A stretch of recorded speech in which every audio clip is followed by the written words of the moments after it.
CM பதவினா என்னன்னு தெரியுமா எவனுக்கு? என்னைக்காவது ஒரு நாள் சிஎம் ஆபீஸ் வாசப்படியாவது மிதிச்சிருக்கியா?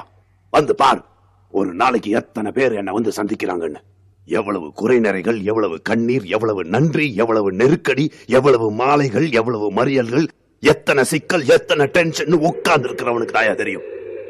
எதையும் எடுத்தோமா கவுத்தோமான்னு முடிவெடுக்க முடியாது. நீ விட்டு பார், அப்ப தெரியும். ஒரு நாள் நீ சிஎம்மா இருந்து பார், அப்ப புரியும். இது சரியான பதில் இல்லையே. நான் எப்படிங்க உங்க சீட்ல உட்கார முடியும்? இது வாதத்துக்கு வேணா நல்லா இருக்கலாம், ஆனா நடக்கிற காரியமா? நடக்கும். அரசியல் சட்டத்துல அதுக்கு இடம் இருக்கு. சின்னதா ஒரு ஆர்டினன்ஸ் போடலாம். ஒரு நாள் இருந்து பாரியா. லைவ் ரிலே ஓடிட்டு இருக்கு தம்பி, மக்கள் பார்த்துட்டு இருக்காங்க. பதில் சொல்லுங்க. இல்ல பேட்டியை முடிச்சுக்கலாமா? சரிங்க ஐயா, இது சாத்தியம்னா நான் தயார்.